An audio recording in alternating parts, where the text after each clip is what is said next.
Thank you all very much for coming. I haven't had a chance to welcome you yet. My name is David Morgano. I'm the co-organiser of this event, so thank you all very much indeed. I met many of you in the enhanced security provisions in the lobby earlier. So we're going to kick off this afternoon with a discussion of the role of history within the discipline of war studies, something that Mike set up for us earlier on. So without further ado, over to you, Heather. Thank you very much. And it gives me great pleasure to introduce a cracking panel this afternoon, post-lunch, always the kind of moment where everybody's going into a bit of a lull. I urge you not to. This is going to be really exciting. We have Dr. Tarak Barkawi, who's a reader in international relations at the London School of Economics and a colleague of mine. And he's going to be talking to us about theory and history in the archives of war. And his latest book is Soldiers of Empire, Indian and British Armies in World War II. Followed by Dr. Jonathan Fennell, who's a senior lecturer here at King's College London and needs no introduction again as one of the organisers of today's workshop. And he's going to be talking about exploring the concept of applied conflict history. And his last book was Combat and Morale in the North African Campaign in the Second World War. And he has a new book forthcoming with CUP on the British and Commonwealth armies in the Second World War. And then our final speaker will be Professor Simon Wesley, again from King's College London, again needs no introduction. And he'll be talking to us about psychology, psychiatry, and the history of war. And I asked him about what recent books he might like me to mention, and he simply said, tell them Chelsea won. So I'll leave you all with that happy news. And without further ado, we will move to our first speaker, Dr. Tarak Barkawi, on theory and history in the archives of war. Do you want me up here? Yeah, if you want to go. Okay.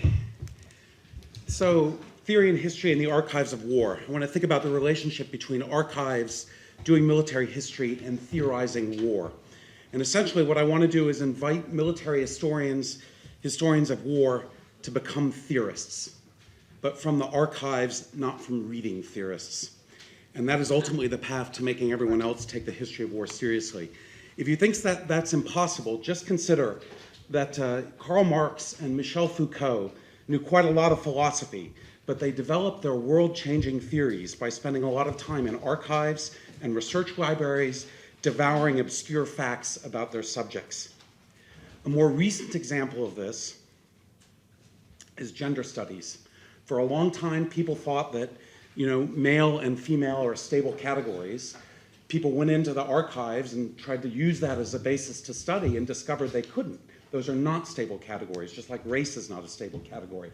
And so masculine and feminine and the concept of gender become part of the armory that every discipline, every subfield has to think about. And it seems to me that's the kind of movement that we need to make for war and military history. So I want to start with a story. I spent a lot of time telling social scientists, political scientists, I'm a card-carrying political scientist, to go to archives. And one of the fascinating things is the range of arguments they deploy to me about why they can't possibly do that. The resistance is extraordinary. It's very interesting. And I was recently at a very good political science department in the States that produces PhDs who get good jobs. And I was talking to someone who had recently published an article in a very prominent security journal on the Boer War. And he had devoured all manner of secondary histories on the Boer War. I said, well, why don't you go to the archives? It's not like those are impossible archives to get into. Oh no, I couldn't do that, right? And in his account, the way he thinks of reading a secondary historian, he's reading the brute facts, how it really was. And what he misses is what all of us know, that any historian who goes into an archive, it's a conceptual process. You have a set of ideas that guide what you do. You make a creative construction out of those archives that you look at. In a word, you have a theory. And I've never met a historian who doesn't have a theory. There's a kind of curious way. Some are more explicit about than others, but there's no history book I know that doesn't have concepts. The point about theory is to think systematically about those concepts. What I want to point out is there's a kind of curious parallel between what this political scientist thinks about secondary history monographs and how historians themselves often talk about the archive as a repository of data, as a place to test their ideas, establish their arguments, prove their arguments, as the place you go to meet the coalface, as I was told when I was here. Now, it is, of course, true that archives are full of facts. In fact, they're so full of facts that we can only order, make sense, and selectively interrogate them with concepts, with guiding questions and ideas from the world of theory, whether historians choose to admit that or not. In a sense, the main thing I want to say today is that we need to recover archives not just as repositories of data, but as a place against which to test our theories, but as a place to think in, to develop and hone concepts, to throw away old concepts, to invent new ones, and to let the archive help train our thinking in new ways. I think this is easier said than done, and I want to explore a little bit why this might be so. The reasons have not only to do with the usual tensions between social scientists and the general theoretical, and historians and the particular factual. They also have to do with war, with the nature of war as an object of social, political, and historical analysis. As I've argued elsewhere with my co-author Shane Brighton, despite all excellent military history and other writing on war, we have war as an object of analysis, given its obvious historical significance, is radically under-theorized in the social sciences and humanities. Just think for a moment about the array of theorists that economy as an object of analysis has generated, from Ricardo to Marx and Keynes, or politics from Aristotle to Hobbes, Locke, and beyond. Similarly for society, Marx favored Durkheim, or culture from Boas to Geertz. The key thing about these theorists is that everyone in every discipline reads them. And everyone has to read them because they've made their objects of analyses systematically relevant, not just to a range of different fields, but in ways which actually require the restructuring of those fields. I give you the example of gender studies that I started with.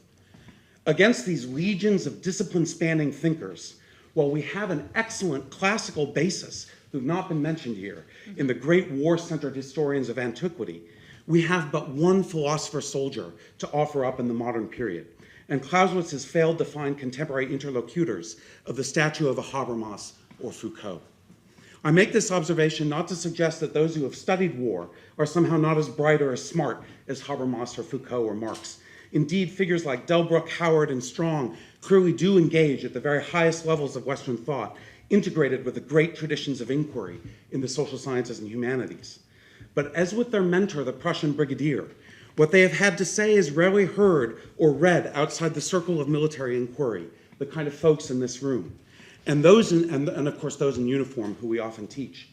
Unlike Marx or Locke or Foucault, who shape thinking across the humanities and social sciences and in public life more generally. Now, why is this? Why are our great thinkers who take someone like Delbruck, who really is working very hard to integrate the analysis of the military into the broad picture of political, social, and economic history? Why are they not read elsewhere?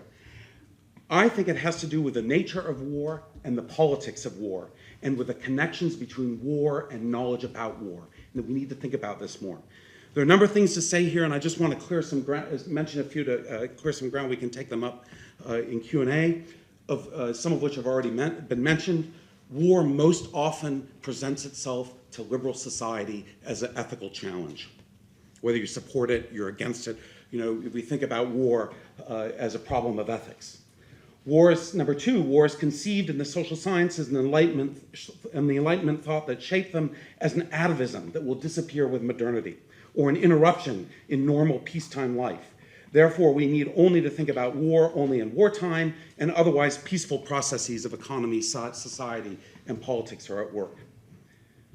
Finally, and probably most importantly, war as an object of knowledge is haunted by power and interest in a way more extreme than any other subject.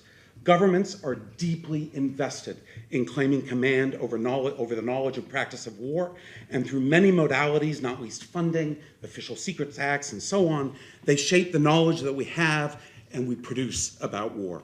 When the knowledge is overturned on the war front, when the troops don't come home by Christmas, government reinvents its command over war and the use of force, and employs a new generation of strategic, operational, and political thinkers to do so. This recurrent cycle, war truth, in the language of Barkawi and Brighton, produces much of the knowledge that we have about war.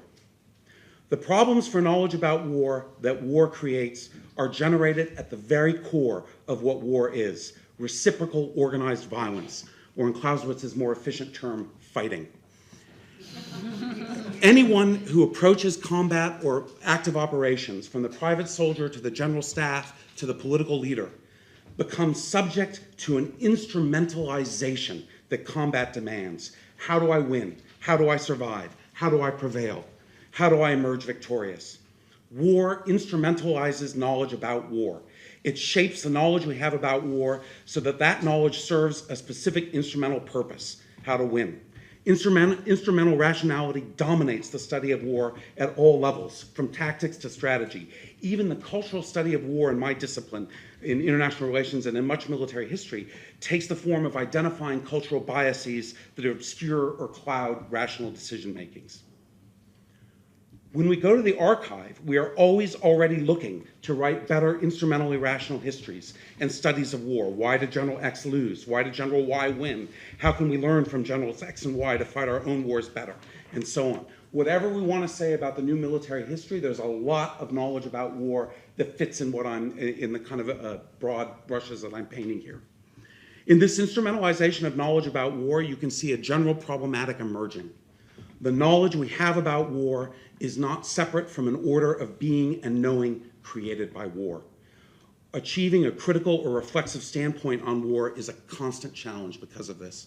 My point here is not that instrumental knowledge about war is bad. If you're going to war, it's essential. And I do not think we need to move beyond this kind of instrumentalization of knowledge, but we need to incorporate it. And the operational histories to which it is so often given rise into a larger analytic that refuses to separate combat from society in wartime or peacetime. I want to use this notion that war instrumentalizes knowledge about it to make a distinction between the military past on the one hand and military history on the other. By the military past, I mean the entirety of the archives of war, all the traces that war has left in its wake, from papers of states to buried bones and weapons amid scarred landscapes, to the personalities of veterans, the effects of war, veiled or otherwise, on literature, art, philosophy, Socrates and Descartes being veterans, of course, war's role in gender relations, politics, technology, economy, and so on. What I want to suggest to you is that this military past, this combined archive, vastly exceeds in range and topic the subjects that have so far found expression in military historiography, dominated as much of it is by the instrumentalization that war and fighting demand. The reason for this is that war generates social effects far beyond any analysis of strategy or how to win a battle. Yet we have allowed and even encouraged a division of labor where those who study war and society typically ignore the fighting that generates these effects, and those who study the fighting typically ignore the wider consequences, as has been remarked on in earlier papers today. Let me wrap this up, this provocation that I've launched at you, with a couple of comments. I think something that we all need to think a lot more about is how much of military history and writing about war and military matters is produced by veterans. And I don't mean just memoirs and the kind of first documentary story in the various kinds of paper that that military operations generate. I mean also proper history, like Michael Howard, right? Many of the people, or Louis Allen, someone that I think quite hard about, they are profoundly shaped by the wars that they were involved in. And that shapes the work that they subsequently do, the questions that they ask. The knowledge we have about war is not separate from an order of knowing and being that war generates. Last point, I want to read some introductory lines that in large measure are generated by something that Hugh has done. I don't know if you've noticed his new Oxford series on battles, but it does something very, very interesting. It puts in one volume the history of the battle and its afterlife. And it refuses this distinction which dominates the study of the memory of war, right?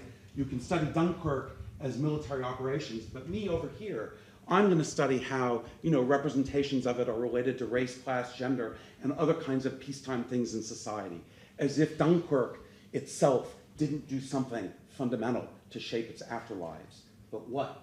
How? How are we to understand and study that? Let me close with just these two paragraphs from an attempt to begin to think about this. Battle draws attention to a divide that cuts right through the practice and study of war. On the one hand are those concerned with the conduct of military operations, principally from the point of view of success or effectiveness in armed encounters. Here we find soldiers and staffs, but also traditional or operational military historians, as well as strategists and analysts in intelligence agencies, consulting firms, think tanks, universities, and political parties. We also find here popular military history, itself one of the great traces of the effects that war generates in society. Popular military history, memoirs, and militaria, which dwell centrally on combat and the retellings and artifacts of battles.